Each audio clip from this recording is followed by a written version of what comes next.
नमस्कार दोस्तों, GPS online classes में आपका स्वागत है। तो देखिए दोस्तों, हम विलयन वाले लेसन में सबसे पहले हमने बताया था विलयनों का वर्गीकरण, उसको प्रभावित करने वाले कारक एवं उसके बाद हमने अनुमापन की कुछ इकाइयाँ पढ़ी थी और अनुमापन की इकाइयाँ पढ़ने के पश्चात हमने विलयनों को प्रभावित करने वाले कारक पढ़ा रहे थे।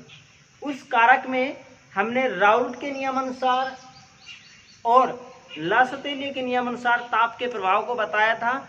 वहीं के अनुसार राउल्ट जो है उसने जो विलयनों का ताप का प्रभाव दिया था, उस प्रभाव के आधार पर आदर्श व अनादर्श विलयन दो भागों में वर्गीकृत भी किया था।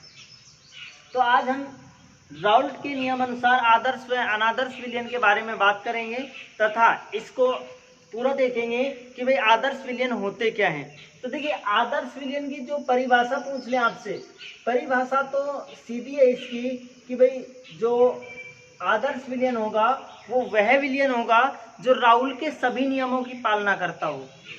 राउल्ट के सभी नियमों की पालना करता हो।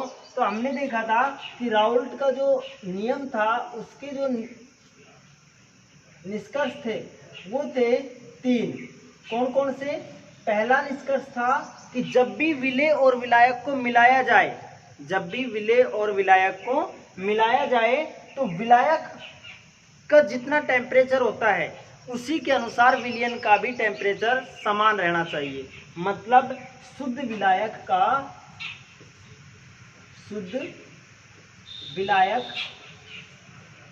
ताप व बनने वाले विलयन दोनों का ताप, शुद्ध विलायक का ताप जितना होगा, जो भी है कि भाई जैसे हमने 24 डिग्री सेल्सियस टेम्परेचर का कोई विलायक लिया है या 25 है या 27 है या 35 है, जितना भी शुद्ध विलायक का ताप है उतना ही ताप विलयन बनने के पश्चात उस विलयन का होना चाहिए। ना तो घटना चाहिए, मतलब ना तो प्रक्रम ऊष्मा क्षेपी होना चाहिए और ना ही प्रक्रम ऊष्मा शोषी बनना चाहिए। मतलब कहने का कि दोनों का टेम्परेचर जो है वो समान हो जाना चाहिए। बनने वाले विलयन का ताप नियत रहता है।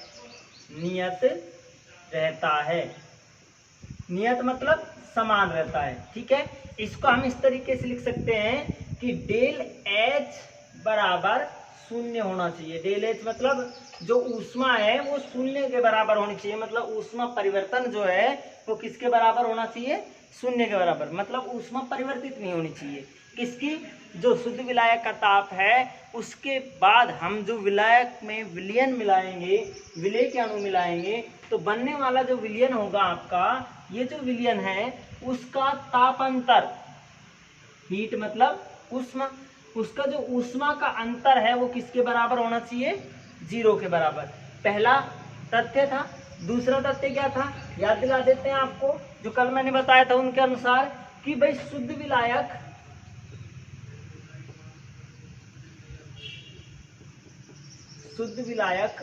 का वाष्प दाब, शुद्ध विलायक का वाष्प दाब व बनने वाले विलयन का वाष्प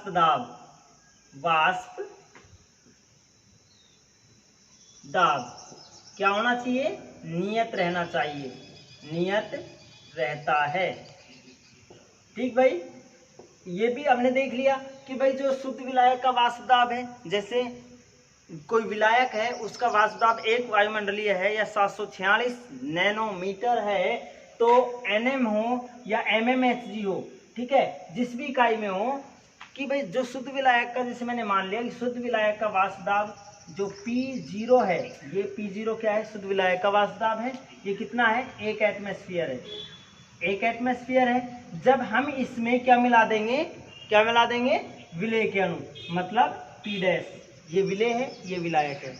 तो ये मिलाने पर जो बनने वाला डेल P है वो 1 एटमॉस्फेयर के समान ही रहना चाहिए। मतलब दाब अंतर कितना होना चाहिए? एकांक रहना चाहिए। मतलब दाब का जो अंतर है वो भी बदलना नहीं चाहिए। तो कहने का अर्थ दोनों का नियत रहता है, इसलिए मैं यहाँ कह सकता हूँ del P is equal to 0, मतलब दाब अंतर भी कैसा हो जाए 0, कि भाई जो P0 है उसका मान भी हमने कितना माना 1 एटमॉस्फेयर, और P डैश विलय का है वो भी 1 एटमॉस्फेयर, ठीक है। और इनसे बनने वाला जो विलयन है, जो P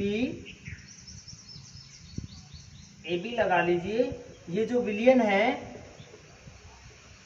जो विलयन का दाब है वो भी कितना रहना चाहिए, एकांक रहना चाहिए। मतलब सभी यदि मान एकांक है तो उनका जो अंतर आएगा वो कैसा आएगा, 0 आएगा। एक में से एक माइनस करेंगे तो कितना आ जाएगा, 0। तो डेल पी का मान भी कितना रहना चाहिए, 0 के बराबर रहना चाहिए। नेक्स्ट हमारे पास तीसरा इसने कहा था कि शुद्ध विलायक का आयतन, शुद्ध विलायक का आयतन, जितना शुद्ध विलायक का आयतन है तथा वह विलयन का आयतन,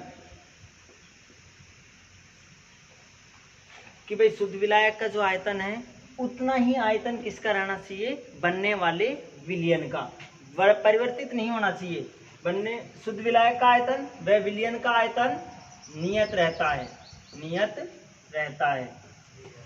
अब ध्यान दीजिए कि ये तीनों यदि कंडीशन आ जाएं, आयतन किससे प्रदर्शित करते हैं, v से, तो बनने वाला आयतन का अंतर जो है वो कितना होना चाहिए, 0 के बराबर। मतलब ये तीनों कंडीशन यदि अप्लाई हो जाती हैं किसी विलयन पर तो वो क्या कहलाएगा, आपका आदर्श विलयन कहलाता है। और यदि ये तीनों में से कोई सी भी कंडीशन नहीं अप्लाई होती है तो वो फिर कौन सा कहलाएगा, अनादर्श विलयन। अब 3 कंडीशन देखने के पश्चात हम एक निष्कर्ष पर पहुंचते हैं कि ऐसा विलयन बनना संभव नहीं है, सामान्य परिस्थितियों में ऐसा विलयन बनना संभव नहीं है। इसीलिए आदर्श विलयन को काल्पनिक विलयन के नाम से भी जाना जाता है, क्योंकि हम जानते हैं कि जब भी हम किसी शुद्ध विलायक में कोई भी विलेय के अणु मिलाएंगे तो हो सकता है उसका जो ऊष्मा परिवर्तन है वो तो शून्य हो जाए, लेकिन जब शुद्ध विलायक में हम विलेय के अणु मिलाएंगे तो उनका आयतन जरूर परिवर्तित होगा।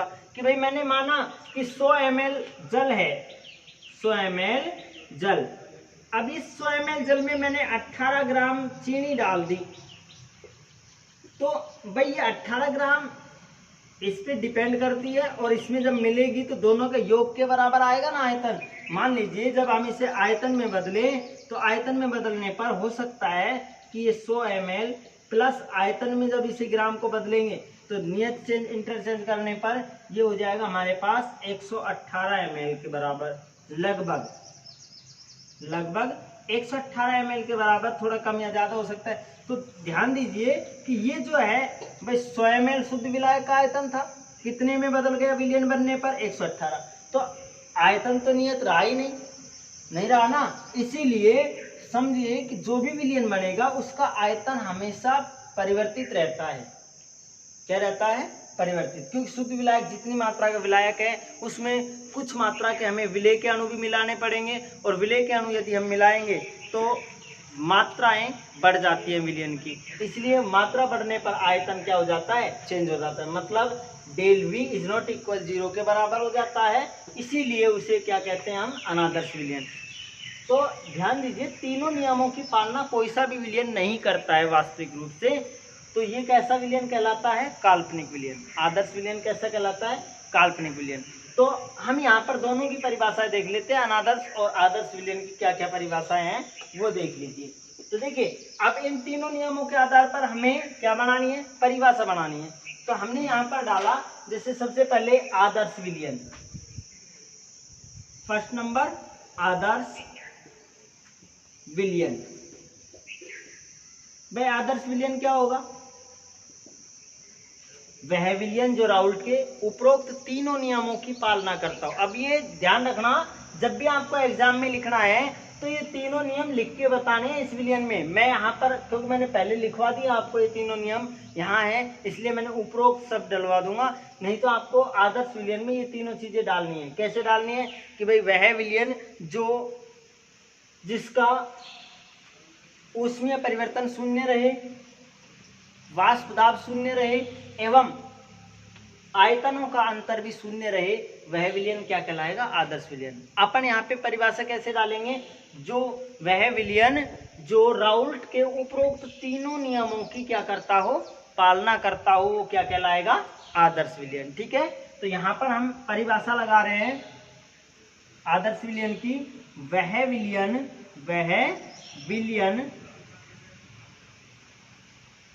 विलयन जो राउल्ट के तीनों या सभी, अपन ऐसे भी लिख सकते हैं कि आपके अंक ध्यान नहीं रहे कि कितने नियम दिए थे, तो आप सभी शब्द डाल सकते हो। राउल्ट के तीनों या सभी नियमों की पालना करता हो, नियमों की पालना करता हो,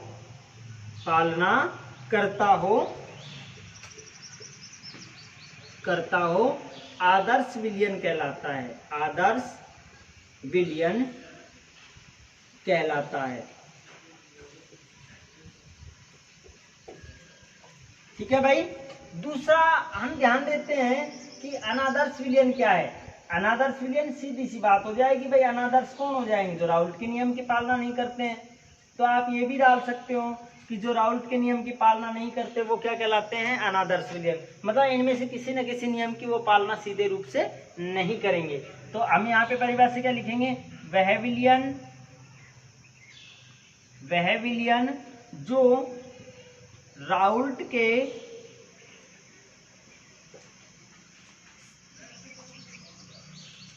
सभी नियमों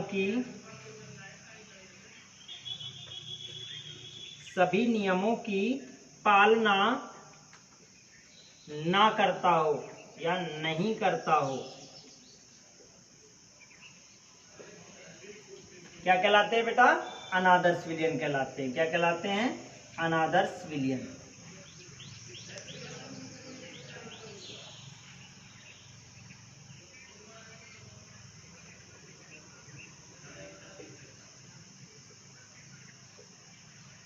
ठीक भाई, तो ये दोनों परिभाषाएं आप ध्यान रखना, कई बार पूछी गई हैं ये कि आदर्श व अनादर्श विलयन को परिभाषित कीजिए। ज्यादा आपको सोचने की आवश्यकता नहीं है, ये तीनों नियम याद रखना। आपसे राउल्ट के नियम भी पूछे जा सकते हैं कि विलयनों के लिए राउल्ट के नियम लिखिए। तो विलयनों के लिए राउल्ट ने ये 3 नियम दिए थे। सबसे पहले क्या कि शुद्ध विलायक का ताप व बनने वाले विलयन का ताप नियत रहता है। मतलब जो शुद्ध विलायक है और विलयन के ताप का जो अंतर है वो किसके बराबर होना चाहिए? 0 के बराबर। मतलब ऊष्मा क्या कैसी होनी चाहिए? शून्याङ्क के बराबर। नेक्स्ट हमारे पास आता है कि भाई शुद्ध विलायक का वाष्प दाब और बनने वाले विलयन का वाष्प दाब दोनों कैसे रहने चाहिए? नियत रहने चाहिए। इट मीन्स जो वाष्प दाब विलायक का था वही वाष्प दाब किसका रहना चाहिए? विलयन का रहना चाहिए। कहने का अर्थ डेल पी का मान भी किसके बराबर हो? शून्याङ्क के बराबर। इसी प्रकार आयतन में परिवर्तन ना होना चाहिए, वो मतलब डेल वी बराबर 0। तो ये तीनों नियम राउल्ट ने दिए थे। ये तीनों है राउल्ट के नियम, और इन राउल्ट के नियम के आधार पर हमने विलयनों का वर्गीकरण किया, जिससे क्या कहा गया? आदर्श व अनादर्श विलयन। तो उतारिए। उसके बाद हम यहाँ से आगे द्रवों में गैसों की विलेयता को पढ़ेंगे।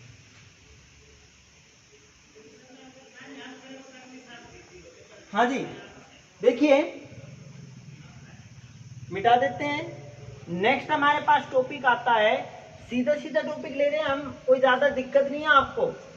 ठीक है, इसमें आपको भाई अब यहाँ हमने विलेयता को प्रभावित करने वाले कारक राउल्ट के नियम पढ़ लिए थे, कुछ नियम और चल रहे थे। उसके बाद हमारे पास नेक्स्ट टॉपिक आता है इसका, जो अगला टॉपिक इसका है वो आता है द्रवों में गैसों की विलेयता।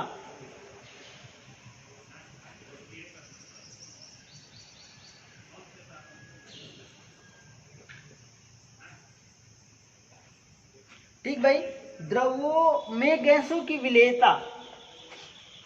अभी हम विलेयता पढ़ रहे थे, विलेयता होता है घुलना। ठीक है, अब ये घुलना जो है वो गैसों का किस तरीके से घुलना होता है कि किसी भी द्रव में कोई गैस घुली हुई है उसे द्रवों में गैसों की विलेयता कहते हैं। लेकिन रसायन विज्ञान में इस शब्द को दूसरी भाषा में डिफाइन किया जाता है। मतलब द्रवों की गैसों में विलेयता को रसायन विज्ञान में हम क्या कहते हैं? अवशोषण गुणांक। अवशोषण गुणांक। इसीलिए आपसे कभी भी ये टॉपिक सीधा पेपर में नहीं पूछा जाता है। पूछा क्या जाता है? अवशोषण गुणांक। क्या पूछा जाता है बेटा? अवशोषण गुणांक। अवशोषण गुणांक क्या होता है? देखिए, विलेयता से संबंधित है। विलेयता क्या था कि किसी शुद्ध विलायक, निश्चित मात्रा के विलायक, किसी शुद्ध निश्चित मात्रा के जो विलायक होते हैं उसमें घुलने वाले विलेय के अणुओं की कुल संख्या को उस विलयन की विलेयता कहते हैं। वो यहाँ पर विलेयता की परिभाषा थी। इसी प्रकार हम अवशोषण गुणांक की परिभाषा बनाते हैं। कैसे बनाएंगे? देखिए, सीधी परिभाषा है कि भाई एनटीपी होना चाहिए, नेचुरल टेम्परेचर एंड प्रेशर, क्योंकि प्रेशर और ताप बढ़ाया घटा दिया जाता है तो विलेयता प्रभावित होती है। ये प्रभावित करने वाले कारकों में हमने समझ लिया है। ठीक है, तो देखिए हमें यहाँ पर क्या लिखना है?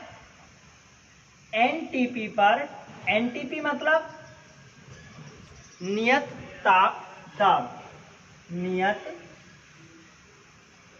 ताप दाब, या आप ऐसे कह सकते हो natural temperature and pressure, NTP. NTP पर एक निश्चित मात्रा, एक निश्चित मात्रा के विलायक, विलायक में घुली हुई मतलब मिली हुई, हम गैसों को घुला हुआ शब्द कहते हैं, मिला हुआ शब्द नहीं कहते। गैस क्या है कि यौगिक बना लेते हैं समांगी मिश्रण का, इसलिए यहां पर हमें शब्द क्या लेना पड़ेगा? घुली हुई। विलायक में घुली हुई विलेय गैसों, विलेय गैसों या गैस, कोई भी एक गैस भी हो सकती है, दो भी हो सकती है, चार भी हो सकते हैं, उनका मिश्रण भी हो सकता है। इसलिए मैंने यहाँ पर विलेय गैसों एंड गैस लिया है। गैस की नियत मात्रा, जितनी भी मात्रा मिली हुई है, नियत मात्रा को अवशोषण गुणांक कहते हैं। क्या कहते हैं बेटा? अवशोषण गुणांक, अवशोषण गुणांक कहते हैं। अब ध्यान दीजिए, अवशोषण गुणांक की हमारे पास परिभाषा आ गई, यानी अवशोषण गुणांक हमने सीख लिया है। अब अवशोषण गुणांक जो है वो विलेयता के समान है, इसलिए मैं इसके प्रभावित करने वाले कारक भी बता देता हूं। तो प्रभावित करने वाले कारक जो है वो सीधी भाषा में हेनरी एक वैज्ञानिक था, उसने दिए थे प्रभावित करने वाले कारक। तो मैं यहाँ पे टॉपिक, बुक वाला टॉपिक तो यह है कि द्रवों में गैसों की विलेयता को प्रभावित करने वाले कारक, प्रभावित करने वाले कारक। अब देखो भाई, ये तो है प्रभावित करने वाले कारक, इसको अपन सीधी भाषा में कह सकते हैं अवशोषण गुणांक को प्रभावित करने वाले कारक, क्योंकि द्रवों में गैसों की विलेयता को किसके रूप में पढ़ते हैं? अवशोषण गुणांक के रूप में। तो मैं इस टॉपिक के बजाय यहाँ पर एक टॉपिक ऐसे डाल देता हूं कि अवशोषण गुणांक को प्रभावित करने वाले कारक, क्योंकि ये भी पूछा जाता है। अवशोषण गुणांक को प्रभावित करने वाले कारक। बुक में नहीं मिलेगा आपको ये लिखा हुआ, ध्यान रखना, लेकिन पूछा गया है। अब अवशोषण गुणांक को प्रभावित करने वाले कारक तो सीधे हैं कि भाई जो हम जान लेते हैं थोड़ा सा, कि भाई सीधा सा एग्जांपल लेके कि जल जो होता है उसमें जीवों के लिए ऑक्सीजन गैस घुली हुई रहती है, मिली हुई रहती है। अब ये जो ऑक्सीजन गैस है, ये जब घुली हुई रहती है तो उसे हम बायोलॉजी में कहते हैं बायोलॉजिकल ऑक्सीजन डिमांड, बीओडी के रूप में। वो भी अवशोषण गुणांक के रूप में ही पढ़ी जाती है। बीओडी किसके रूप में पढ़ी जाती है? अवशोषण गुणांक के रूप में, बायोलॉजिकल ऑक्सीजन डिमांड। ठीक है, ये किसके रूप में पढ़ी जाती है? अवशोषण गुणांक के रूप में। अब इसके बारे में बात कर लेते हैं कि अवशोषण गुणांक बीओडी का क्या होता है। देखिए, आपने देखा होगा कई बार कि जब जो वाटर है, पानी है, वो गर्म हो जाता है, उस गर्म पानी में जलीय जीव कभी भी जिंदा नहीं रहते। क्यों नहीं रहते? वो इस बीओडी के कारण। क्योंकि जब हम किसी द्रव को गर्म करते हैं तो उसके आणविक विघटन दर बढ़ जाती है, मतलब अणु जो है वो टूटने लगते हैं। इसका मतलब क्या है कि उसमें जो मिली हुई गैस है, वो गैस जो है वो अणु के रूप में टूटकर निष्कासित हो जाती है, जिसके कारण उसका अवशोषण गुणांक क्या हो जाता है? कम हो जाता है। मतलब विलेयता क्या हो जाती है? कम हो जाती है। और गर्म पानी में ऑक्सीजन की मात्रा घट जाने के कारण, मीन्स गर्म पानी में बीओडी की मात्रा घट जाने के कारण उसमें जलीय जीव जो है वो क्या नहीं रह पाते? जीवित नहीं रह पाते। तो पहला हमारे द्वारा जो पढ़ाए जाने वाला कारक है वो हो जाएगा ताप। तो पहला कारक कौन सा पढ़ेंगे हम? ताप, टेम्परेचर। प्रभावित करने वाले पहले कारक हम गिनती आती है किसकी? टेम्परेचर की। ताप बढ़ाने पर, अब सीधी भाषा में हम कह सकते हैं ताप बढ़ाने पर अवशोषण गुणांक का मान क्या हो जाएगा बेटा? कम हो जाएगा। क्यों हो जाएगा? क्योंकि जब हम ताप बढ़ाएंगे तो जो घुली हुई गैस है, द्रव में घुली हुई गैस है, वो क्या हो जाएगी? विघटित हो जाएगी। विघटित होकर वो क्या हो जाएगी? वहां से बाहर हो जाएगी। इसीलिए हम कह सकते हैं टेम्परेचर बढ़ाने पर अवशोषण गुणांक या गैसों की मात्रा द्रवों में घट जाती है। तो सीधा लिख देंगे किसी विलयन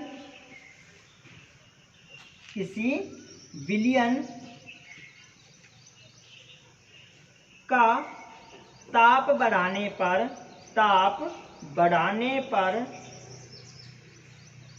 किसी विलयन का ताप बढ़ाने पर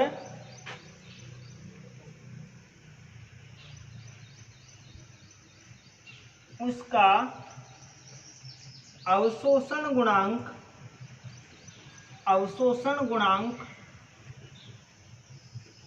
घट जाता है।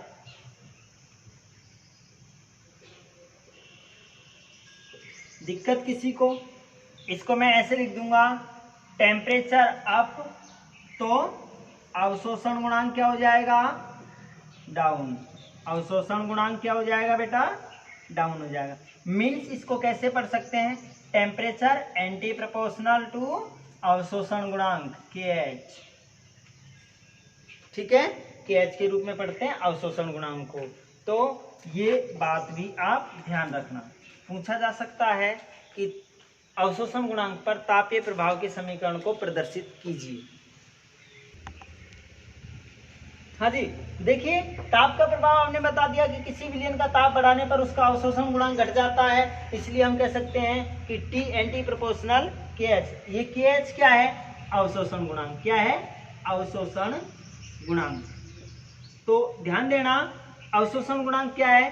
KH है, और वो ताप के साथ कैसे प्रभावित हो रहा है? एंटी प्रोपोर्शनल हो रहा है। यहां से आगे हम नेक्स्ट जो प्रभावित करने वाला कारक है वो पढ़ते हैं दाब का प्रभाव। और दाब के प्रभाव को समझाया था हेनरी ने। इसलिए द्रवों में गैसों की विलेयता को प्रभावित करने वाले कारकों में हेनरी का प्रभाव पढ़ा जाता है, ना कि दाब का प्रभाव। इसलिए हम टॉपिक डालेंगे दाब के प्रभाव को हेनरी का प्रभाव। किसके रूप में डालेंगे? हेनरी के प्रभाव के रूप में। तो देखिए नेक्स्ट हमारे पास आता है प्रभावित करने वाले दूसरा कारक कौन सा हो जाएगा? कौन सा हो जाएगा? दाब का प्रभाव। सेकंड आता है दाब का प्रभाव। दाब मीन्स हेनरी का प्रभाव। अब ये हेनरी ने क्या बताया था? हेनरी ने बताया था कि भाई जब किसी विलयन का दाब बढ़ाया जाए तो गैसों के विलय की मात्रा भी बढ़ जाती है। क्यों? क्योंकि जब हम दाब बढ़ाएंगे तो गैसीय कण कहाँ जाएंगे, जल में जाएंगे, जल में जाकर अधिक मात्रा में घुलेंगे, क्योंकि जलीय जो विलयन है उसमें गैस के अणु जो दूर दूर बिखरे हुए हैं वो दाब बढ़ाने पर कहाँ जाएंगे, पास पास आ जाएंगे और वो भी द्रवावस्था में आ जाते हैं। द्रवावस्था में आने के कारण द्रव विलयन में द्रव अवस्था के विलय के अणु अधिक मात्रा में घुलते हैं। तो यही हेनरी ने बताया था कि दाब बढ़ा दिया जाए तो गैसीय अणु संगुणित हो जाते हैं और संगुणन होने के कारण क्या हो जाने के कारण, संगुणन हो जाने के कारण जो अवशोषण गुणांक का मान है वो क्या हो जाता है, बढ़ जाता है। यही हमें यहाँ पे बताना है। तो देखिए दाब के प्रभाव में कि जब किसी विलयन का दाब बढ़ाया जाए तो विलय गैसों का संगुणन होने के कारण, संगुणन मतलब अवक्षेपित हो जाने के कारण, संगुणन होने के कारण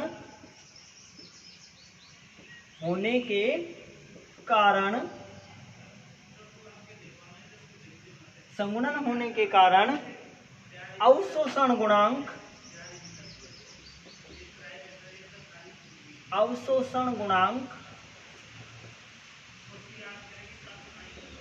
बढ़ जाता है।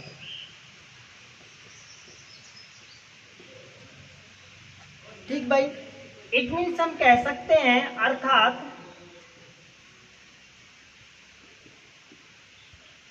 अर्थात किसी विलायक से बनने वाले विलयन का दाब बढ़ाया जाए, अर्थात किसी बनने वाले विलयन का दाब बढ़ाया जाए तो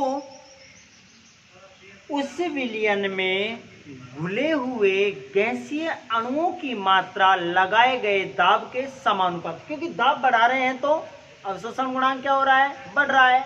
इट मीन्स हम कह सकते हैं कि डेल पी अप हो रहा है तो जो अवशोषण गुणांक है के एच, ये भी क्या हो रहा है, बढ़ रहा है। मीन्स हम कह सकते हैं कि del P is equal to K H, सीधी भाषा में। अब के एच तो एक स्थिरांक है, अवशोषण गुणांक तो एक स्थिरांक है, इसलिए मैं यहाँ पे परिभाषा को थोड़ा सा इंक्रीज कर रहा हूँ कि विलयन का दाब बढ़ाने पर ध्यान देना, विलयन का दाब बढ़ाने पर विलय गैसों की मात्रा भी बढ़ जाती है। अब गैसों की मात्रा को किससे प्रदर्शित किया, मैं कह सकता हूं del P is equal to, मात्रा जो है वो मैंने x से बताई थी, ध्यान दीजिए, x बराबर मोल भिन्न या मोल प्रभाज्य,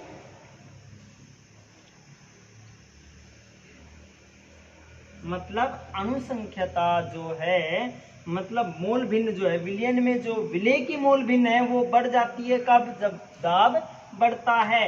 इसीलिए डेल पी बराबर के एच इंटू एक्स, ये समीकरण आ जाएगी 1। और समीकरण 1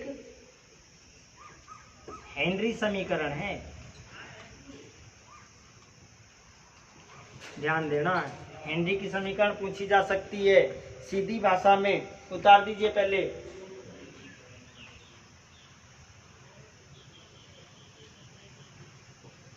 देखिए उतार लिया हो तो नेट जो एक चीज है वो इन दोनों नियमों की कतई पालना नहीं करता, हेनरी के नियम की भी पालना नहीं करता और राउल्ट के नियम की भी पालना नहीं करता। इसलिए एक चीज को नोट डालकर आप लिख लीजिए, क्योंकि वो कई बार पेपर में पूछी गई है तो नोट डालकर लिखिए ग्लूम्बर अभिकर्मक। ग्लूम्बर अभिकर्मक, जो ग्लूम्बर यौगिक है, सूत्र होता है इसका Na2SO4.10H2O। इसकी कहानी सुनना। ग्लूम्बर अभिकर्मक जो है ना, वो लगभग 24 डिग्री सेल्सियस, मीन्स 24 नहीं होता वो 23.4 डिग्री सेल्सियस, इस ताप तक 23.4 डिग्री सेल्सियस ताप तक तो अपनी विलेयता को बढ़ा लेता है, लेकिन इससे अधिक यदि ताप कर दिया जाए तो ये विलेयता को घटाने लग जाता है। ऐसा क्यों होता है? ऐसा होता है इस क्रिस्टलन जल के कारण, कि जब तक क्रिस्टलन जल इसके साथ जुड़ा हुआ होगा तब तक ये हाइड्रोजन बंध बना लेता है विलयन के साथ। मतलब जल के साथ क्या बना लेता है? हाइड्रोजन बंधित हो जाता है। इसलिए इसकी जो विलेयता है वो एक निश्चित ताप, जो निश्चित ताप की मैंने पॉइंट बता रखा है, लगभग 24 डिग्री सेल्सियस ताप पर ये हाइड्रोजन बंधित होने के कारण विलेयता को बढ़ा लेता है। लेकिन जैसे ऊपर टेम्परेचर किया जाएगा, 25 डिग्री सेल्सियस किया जाए, तो क्रिस्टलन जल जो है वो यहां से क्या हो जाएंगे? वाष्पित हो जाते हैं। क्या हो जाते हैं बेटा? वाष्पित हो जाते हैं। 25 डिग्री सेल्सियस से अधिक ताप पर क्या हो जाते हैं? वाष्पित हो जाते हैं। इट मीन्स हाइड्रोजन बंध नहीं बनेगा, नहीं बनेगा तो वो विलेयता क्या हो जाएगी? इसकी डाउन हो जाएगी। इसलिए ग्लूम्बर अभिकर्मक का पढ़ लेना कि ग्लूम्बर अभिकर्मक जो है एक नियत ताप पर विलेयता को बढ़ाता है एवं उच्च ताप पर विलेयता घटा लेता है, क्योंकि इसमें क्रिस्टलन जल पहले नियत ताप तक हाइड्रोजन बंधित रहता है, इसके पश्चात हाइड्रोजन बंध क्या हो जाता है? विघटित हो जाता है। तो यहाँ पर ग्लूम्बर अभिकर्मक एक नियत ताप तक, अब ये नियत ताप क्या लगाना है हमको? 23.4 डिग्री सेल्सियस। नियत ताप तक विलेयता बढ़ाता है एवं ताप बढ़ाने पर इट मीन्स 25 डिग्री सेल्सियस से ऊपर का ताप यदि हो जाएगा तो ताप बढ़ाने पर इस अभिकर्मक की जल में विलेयता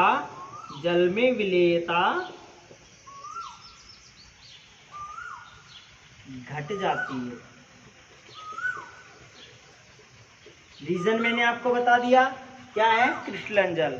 ये क्रिस्टलन जल जब तक 23.4 डिग्री सेल्सियस तक हाइड्रोजन बंधित रहेगा तब तक तो ये विलेयता को बढ़ाता रहेगा, लेकिन 25 डिग्री सेल्सियस से ऊपर टेम्परेचर जाएगा तो क्रिस्टलन जल क्या हो जाते हैं? वाष्पित हो जाते हैं। मतलब इसमें बंध बनना बंद हो जाता है, इसीलिए क्या हो जाता है? विलेयता घटा लेता है। दोस्तों आज के वीडियो में इतना ही। यदि वीडियो पसंद आया हो तो इसे लाइक एंड शेयर जरूर करना, और कोई भी यदि परेशानी हो तो कमेंट बॉक्स में जरूर लिखना। Thank you.